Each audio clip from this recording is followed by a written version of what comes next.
Hello everyone, आज हम एक नया सब्जेक्ट स्टार्ट करने जा रहे हैं जो कि क्या है, एनवायरमेंटल स्टडीज़। उसका फर्स्ट चैप्टर क्या है, एनवायरनमेंट। आज से हम क्या स्टार्ट करेंगे, एनवायरनमेंट के बारे में पढ़ेंगे, देन आगे बढ़ते जाएंगे इकोलॉजी, इकोसिस्टम, वो उसके पार्ट्स के बारे में हम पढ़ते जाएंगे। तो सबसे पहले स्टार्ट करते हैं किसके साथ, एनवायरनमेंट के साथ। एनवायरनमेंट क्या है, एनवायरनमेंट क्या होता है, जैसा आप लोगों को पता है कि जो हमारे चारों तरफ जो चीज़ें हैं उनको हम क्या बोलते हैं, environment. Means environment means surroundings, जो हमारे चारों तरफ हमें जो चीज़ें दिखाई देती हैं वो क्या होता है, एनवायरनमेंट। इसमें सब चीज़ें इंक्लूड होती हैं, living and non living things. Living things जैसे कि प्लांट्स हो गए, ट्रीज़ हो गए, और नॉन लिविंग थिंग्स क्या हो गई, वाटर है, एयर है, लैंड है, बाकी हमारे इलेक्ट्रॉनिक्स आइटम है, ये सब क्या है, नॉन लिविंग थिंग्स। तो दोनों को मिला के जो हमारे सराउंडिंग्स में जो चीज़ें हैं, जो हमारा सिस्टम है, उसको हम क्या बोलते हैं, एक तरीके से एनवायरनमेंट। ठीक है, अब हम इसके एक डेफिनेशन देख लेते हैं और इसके क्या क्या दो पार्ट्स होते हैं, उनको हम दोनों को एक बार देख लेते हैं। All the biological and non-biological entities which surround us are included in environment। जैसे कि मैंने बताया कि इसमें लिविंग एंड नॉन लिविंग, इसको हमने एक टर्म यहाँ पे लिखा बायोलॉजिकल और दूसरा क्या लिखा, नॉन बायोलॉजिकल। करेक्ट। सराउंडिंग्स में क्या क्या होता है, बायोलॉजिकल एंड नॉन बायोलॉजिकल चीज़ जितनी भी हैं हमारे सराउंडिंग्स में, वो सब क्या कहलाती हैं, एक वो किसका पार्ट है, वो एनवायरनमेंट का पार्ट है। ठीक है, दोबारा बता देता हूँ, biological and non biological things are the part of environment, जो हमारे चारों तरफ हैं। अब हम एक एक करके देखते हैं कि बायोलॉजिकल क्या है और नॉन बायोलॉजिकल क्या होता है। बायोलॉजिकल जैसे मैंने बताया था, लिविंग,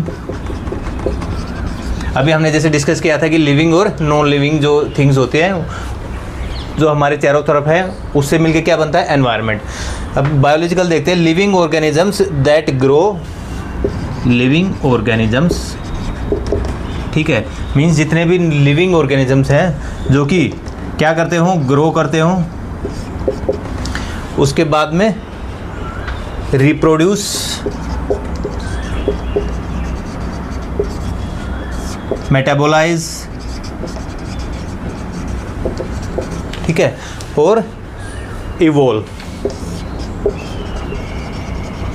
ठीक, सबसे पहले हमने क्या देखा, बायोलॉजिकल जो कि क्या होते हैं, लिविंग ऑर्गेनिजम्स, और ये ऑर्गेनिजम्स जो कि ग्रो कर सके, रिप्रोड्यूस कर सके, इवॉल्व हो सके और मेटाबोलाइज हो सके। ग्रो मतलब वो बढ़ सके, रिप्रोड्यूस मतलब दोबारा से उस चीज़ को प्रोड्यूस किया जा सके। जैसे कि ह्यूमन है, बच्चे पैदा करता है, एनिमल्स हैं वो बच्चे पैदा कर सकते हैं, वो क्या हो गया, रिप्रोड्यूस कर रहे हैं। इवोल्व मतलब निकलना, और मेटाबोलाइज मतलब जो हमारे सराउंडिंग्स की एनर्जी है उसको लेके उसमें अपनी एनर्जी बनाना।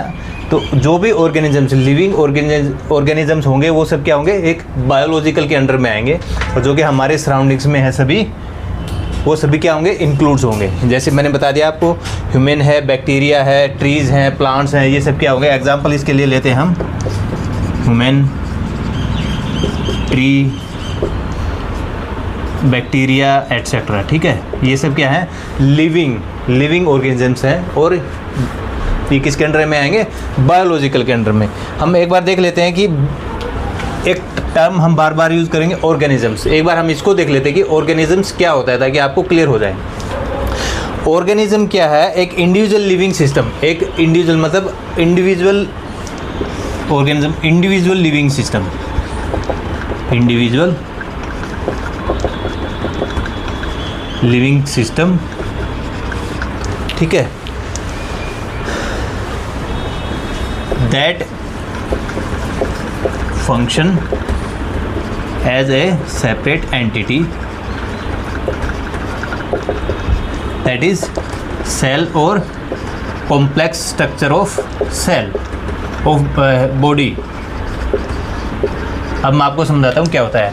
हमारे सेल में जो हमारे शरीर में या फिर किसी भी लिविंग ऑर्गेनिजम्स में, प्लांट्स में, एनिमल्स में सबसे छोटा जो इकाई होती है वो क्या होती है, सेल होती है। सबसे छोटी इकाई क्या होती है, सेल। सेल में एक न्यूक्लियस होता है, न्यूक्लियस होता है, उसकी सेल मेम्ब्रेन होती है, सेल वॉल होती है। प्लांट जो सेल होती है उनमें सेल वॉल भी होती है। हमारा जो शरीर है बहुत सारे सेल से मिलके बना हुआ है। ऐसे प्लांट्स हैं, उनके वो प्लांट्स में सेल होते हैं, प्लांट्स बहुत सारे सेल से बने होते हैं। प्लांट्स, एनिमल्स भी इसी तरह से बहुत सारे सेल से बने होते हैं। सेल जो है सबसे छोटी इकाई होती है किसी भी लिविंग ऑर्गेनिजम्स की। जो भी जिंदा वस्तु जिंदा है, जैसे कि जानवर, आदमी या पशु पक्षी जो भी है, पेड़ पौधे, उसमें सबसे छोटी इकाई क्या होती है? उसकी सेल। ठीक है, उसके अंदर एक न्यूक्लियस होता है, एक न्यूक्लियोनिक्स होता है और उसके सेल मेम्ब्रेन होती है, और प्लांट सेल में जैसे एक प्लांट सेल वॉल भी होती है। उन छोटे सेल से बनके क्या बनता है? हमारा एक टिश्यू बनते हैं। टिश्यू से फिर टिश्यू से मिलके क्या बनते हैं? ऑर्गेनिज्म। ठीक है, छोटे छोटे। तो ये ऑर्गेनिजम्स उसको हम बोलते हैं, मीन्स हमारा शरीर है वो भी क्या है? एक ऑर्गेनिज्म है। किसे? मल्टी सेलुलर, मतलब बहुत सारे सेल्स से मिलके हमारा शरीर बना हुआ है। तो हमारी जो बॉडी होगी, ह्यूमन बॉडी होगी, वो क्या हो गया? मल्टी सेलुलर एक ऑर्गेनिज्म हो गया। प्लांट सेल है, प्लांट में भी बहुत सारे सेल्स होते हैं, एनिमल में भी बहुत सारे सेल्स होते हैं, तो वो भी क्या होते हैं? मल्टी सेलुलर ऑर्गेनिजम्स, मीन्स जिसमें बहुत सारे सेल से मिलके वो बना हुआ है। ठीक है, तो ऑर्गेनिजम्स में हम एक लिविंग ऑर्गेनिज्म, मतलब जो जिंदा जो जीवित जो रहते हैं ऑर्गेनिजम्स, उसमें क्या होते हैं? सेल से, या तो अकेला कोई सेल हो, सिंगल सेल एंटिटी भी होती है, मीन्स अकेला एक सेल होता है उसको, जैसे ऑस्ट्रिच का अंडा है, वो क्या होता है? एक सिंगल सेल होता है। ठीक है, और हमारी ह्यूमन बॉडी है वो मल्टी सेलुलर है, प्लांट्स की है, एनिमल्स की है। तो मैं ये आपको समझाना चाह रहा हूँ, ये लिविंग ऑर्गेनिजम्स आएगा तो उसमें आपको पता होना चाहिए हम किस बारे में बात कर रहे हैं। ऑर्गेनिजम्स मतलब चाहे से वो सिंगल एंटिटी से, एक सिंगल सेल के से मिलके पूरा ऑर्गेनिज्म बना हो, या फिर बहुत सारे सेल से बनके वो एक ऑर्गेनिज्म बना हो। लिविंग ऑर्गेनिज्म में क्या आ जाएगा? ह्यूमन, हमने बात कर लिया कि हमारा भी एक बहुत सारे सेल से मिलके बना हुआ है हमारा शरीर, तो हम एक मल्टी सेलुलर ऑर्गेनिज्म हो गए। ट्रीज़ में भी यही होगा, बैक्टीरिया में भी सिंगल और ज़्यादा मिलते जाएंगे तो मल्टी सेल क्या होते जाएंगे? वो बैक्टीरियाज होते जाएंगे। ठीक है, तो आई होप आपको ये समझ में आ गया होगा। बायोलॉजिकल में क्या होते हैं? लिविंग ऑर्गेनिजम्स क्या होते हैं? इंडिविजुअल लिविंग सिस्टम, मतलब वो अकेला ही लिविंग सिस्टम है एक तरीके से वो। ठीक है, जैसे ह्यूमन है वो एक अलग पूरा का पूरा सिस्टम बना हुआ है, ह्यूमन सिस्टम है। क्या? इंडिविजुअल अकेला एक लिविंग सिस्टम है। कोई प्लांट है वो भी एक इंडिविजुअल अपना एक लिविंग पूरा का पूरा एक सिस्टम है। ठीक है, उस सिस्टम का नाम क्या है? ऑर्गेनिज्म। और ऑर्गेनिज्म किससे बनता है? मैंने बताया कि सबसे छोटी इकाई क्या होती है हमारे बॉडी की? सेल। सेल से क्या बनते हैं? टिश्यूज़ बनते हैं। टिश्यूज़ से क्या बनते हैं? हमारा ऑर्गेनिक स्ट्रक्चर। और ऑर्गेनिज्म जिसको हम बोलते हैं, वो पूरा का पूरा सिस्टम जो हो गया है उसको हम क्या बोलते हैं? ऑर्गेनिज्म। तो लिविंग ऑर्गेनिजम्स जिसमें सेल है वो क्या है? लिविंग ऑर्गेनिजम्स है। तो बायोलॉजिकल, उसके बाद हमने देखा लिविंग ऑर्गेनिजम्स। और ये लिविंग ऑर्गेनिजम्स अब हमने जो ये पढ़ा था आपको समझ में आ गया। ग्रो कर सकते हैं, प्लांट्स भी ग्रो कर सकते हैं, ह्यूमन बॉडी भी धीरे धीरे ग्रो करती है। रिप्रोड्यूस, एनिमल्स एंड जो ह्यूमन बींग्स है वो रिप्रोड्यूस करते हैं। नए इवोल्यूशन होते हैं, जैसे नया पेड़ है, आया है कोई। ठीक है, और मेटाबोलाइज जैसे हमारे शरीर में भी मेटाबॉलिज्म होता है। अलग अलग तरीके से हम खाते हैं, सांस लेते हैं, पानी है उससे एनर्जी लेते हैं, और उसके बाद वो प्रोसेस होता है। ठीक है, तो लिविंग ऑर्गेनिजम्स जो कि ये काम कर सकें वो क्या होते हैं? वो लिविंग ऑर्गेनिजम्स होते हैं। और उनके एग्जाम्पल क्या हैं? Human, trees, plants, bacteria etcetera. ठीक है, अब देखते हैं नॉन बायोलॉजिकल्स। मीन्स अब तक तो हमने क्या पढ़ा था? Living organisms. अब हम क्या पढ़ेंगे? नॉन लिविंग के बारे में। ठीक है, नॉन बायोलॉजिकल। ठीक है, इसके अंडर में हम क्या पढ़ेंगे? नॉन लिविंग मटेरियल्स, सिस्टम्स और digital that lack dynamic properties. ठीक है, नॉन लिविंग मटेरियल्स। ठीक है, तो नॉन बायोलॉजिकल क्या हो गए? नॉन लिविंग मटेरियल्स, जो कि मतलब जीवित नहीं है। इनके अलावा जितने भी बच गए वो क्या हो गए? सभी नॉन लिविंग। ठीक है, इसके एग्जाम्पल क्या क्या होंगे? अब लिविंग नहीं है तो ये सब काम भी नहीं कर सकते। ग्रो, रिप्रोड्यूस, इवोल्व या मेटाबोलाइज तो हो नहीं सकते। जो चीज़ एक बार है तो है, जैसे कि रॉक। ठीक है, रॉक क्या होता है? एक नॉन लिविंग थिंग है। उसके बाद क्या है? वाटर है हमारा, कंप्यूटर है, बुक्स एटसेट्रा। ठीक है, अब हम एक बार दोबारा से इसको देखते हैं। एनवायरनमेंट का मीनिंग क्या होता है? एक तरीके से सराउंडिंग्स, हमारे चारों तरफ में जो चीज़ें हैं उससे मिलके क्या बना होता है? एनवायरनमेंट।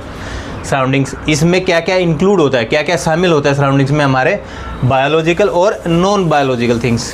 बायोलॉजिकल में क्या आ जाएंगे, लिविंग, ठीक है, बायोलॉजिकल क्या आ जाएगा, लिविंग ऑर्गेनिजम्स। ऑर्गेनिजम्स के बारे में मैंने बताया कि सेल जो सबसे एक छोटा इकाई होती है किसी भी लिविंग ऑर्गेनिज्म में, तो वो क्या होता है, सेल। सेल से क्या बनते हैं, टिश्यूज़, और टिश्यूज से क्या बनते हैं, ऑर्गेनिज्म स्ट्रक्चर, और लास्ट में एक ऑर्गेनिज्म बनता है, ठीक है। तो लिविंग ऑर्गेनिज्म एक सिस्टम, इंडिविजुअल सिस्टम है या फिर एक कॉम्प्लेक्स सिस्टम है। इंडिविजुअल में हो गया सिंगल सेल वाला जो भी एक लिविंग सिस्टम होगा पूरा का पूरा, और मल्टी सेलुलर हो जाएगा, उसको क्या बोलेंगे हम, कॉम्प्लेक्स स्ट्रक्चर ऑफ बॉडी। जैसे ह्यूमन बॉडी है या फिर एनिमल्स की बॉडी है, प्लांट्स की, उसमें बहुत सारे सेल्स होते हैं, ठीक है। लिविंग ऑर्गेनिजम्स, ये इसके क्या लिविंग ऑर्गेनिजम्स किनको बोलेंगे हम, जो क्या कर सकते हैं, ग्रो कर सकते हैं, रिप्रोड्यूस कर सकते हैं, इवॉल्व कर सकते हैं और मेटाबोलाइज कर सकते हैं, ठीक है। इसके एग्जांपल क्या हैं, ह्यूमन, ट्रीज, बैक्टीरियाज, प्लांट्स, ठीक है, मीन्स जो जीवित चीज़ें हैं। दूसरा क्या है, non biological, means non living things, या फिर उसको मटेरियल बोलते हैं जनरली, नॉन लिविंग मटेरियल्स, जिसमें क्या आता है, एयर हो गया, रॉक हो गया, वाटर हो गया, हमारा एटमॉस्फेयर हो गया, कंप्यूटर, बुक्स एटसेट्रा, ये सब क्या होगी, नॉन बायोलॉजिकल। तो हमारे जैसे बुक में एक दिया हुआ है, all the biological and non biological entities surround us are include in the environment. Means environment किससे मिलकर बना हुआ है, बायोलॉजिकल और नॉन बायोलॉजिकल एंटिटी से। बायोलॉजिकल में ये चीज़ें आती हैं, नॉन बायोलॉजिकल में ये चीज़ें आते हैं। अब हम इसकी डेफिनेशन देख लेते हैं, ठीक है। The basic components of our surroundings, basic components मतलब जो बेसिक चीज़ें हैं हमारे सराउंडिंग्स में, वो क्या हैं, यही चीज़ें हैं, ट्रीज़ हैं, पेड़ हैं, हवा है, पानी है, ज़मीन है, ये सब चीज़ें हैं बेसिक कंपोनेंट्स, ठीक है। द साइंटिफिक स्टडी, इनके बारे में क्या करना है, साइंटिफिक स्टडी, किसके बारे में, ह्यूमन के बारे में, ट्रीज़ के बारे में, लिविंग थिंग्स जितने भी हैं, एनिमल्स भी हैं, नॉन लिविंग थिंग्स, इनके बारे में scientific study of basic components, ठीक है। Scientific study of basic components of our surrounding and their interaction is called environmental science, ठीक है। इनकी मैं एक बार नेक्स्ट उस पर, आई होप ये आप लोग को समझ में आ गया होगा। इसका स्क्रीनशॉट ले लीजिए, एक बार दोबारा से देख लीजिए, बहुत अच्छे से आपको बिल्कुल बेसिक एनवायरनमेंट के बारे में मैंने आपको बता दिया है। इसको आप समझ लीजिए, पूरा का पूरा इसी पे बेस रहेगा।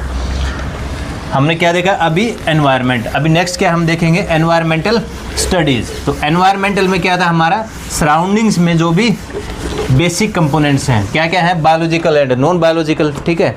अब हम क्या देख रहे हैं, environmental studies. Environmental studies, environmental studies क्या होता है, साइंटिफिक स्टडी, उसके बारे में साइंस के थ्रू पढ़ना, मीन्स रिसर्च करना, उसके बारे में जानना, क्या किस चीज़ से बना हुआ है, कैसे वो इंटरेक्ट कर रहा है बाकी चीज़ों से। Scientific study of basic components, ठीक है। बेसिक कंपोनेंट क्या थे हमारे, biological and non biological, of basic components around us, हमारे चारों तरफ जो बायोलॉजिकल या नॉन बायोलॉजिकल या फिर बोले बेसिक कंपोनेंट हैं, उनके बारे में साइंटिफिक स्टडी एंड, और उनके साथ में क्या है, इंटरेक्शन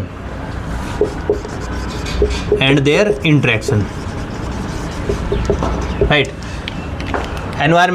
एनवायरमेंट के बारे में पढ़ा। फिर एनवायरमेंटल स्टडीज़ क्या होती है, scientific study of the basic component. Basic component में क्या आएगा, biological and non biological around us and their interaction, मतलब वो आपस में कैसे इंटरेक्ट करते हैं। ह्यूमन बीइंग एनिमल्स के साथ में कैसे इंटरेक्ट करता है, प्लांट्स के साथ में कैसे करता है, प्लांट्स हैं वो एयर के साथ में कैसे इंटरेक्ट करते हैं, मिट्टी के साथ में कैसे, वाटर के साथ में कैसे इंटरेक्ट, मतलब उनका कैसे यूज़ करते हैं आपस में वो, उन सबको, उस टर्म को इंटरेक्ट यहाँ पे कहा गया, कैसे यूज़ करते हैं, कैसे उसे प्रोड्यूस करते हैं, उसे कैसे हम अलग अलग तरीके से, उसके हमारे एग्जाम्पल्स हैं। उस चीज़ को यहाँ पे इंटरेक्शन बोला गया, ठीक है। जैसे कि ह्यूमन का एयर के साथ क्या इंटरेक्शन है, एक तो हम सांस लेते हैं, सांस छोड़ते हैं, बाकी भी चीज़ों में ऑक्सीजन की ज़रूरत पड़ती है, मेडिकल में ऑक्सीजन की ज़रूरत पड़ती है, उसको क्या बोलेंगे। इन एक एग्जांपल दिया मैंने किसका, इंटरेक्शन का। तो एनवायरमेंटल स्टडीज़ क्या होगी, scientific study of basic components around us and their interaction, ये क्या हो गया हमारा साइंटिफिक स्टडी, ठीक है।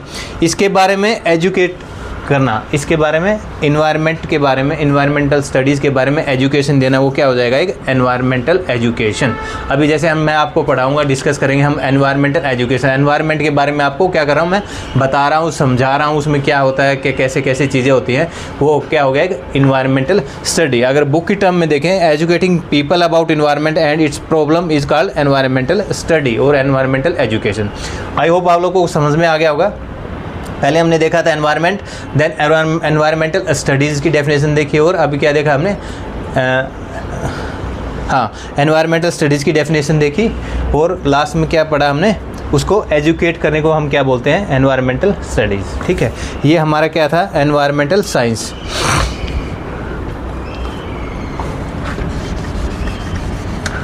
ये था एनवायरमेंटल साइंस, और एनवायरमेंटल स्टडी क्या हो जाएगा,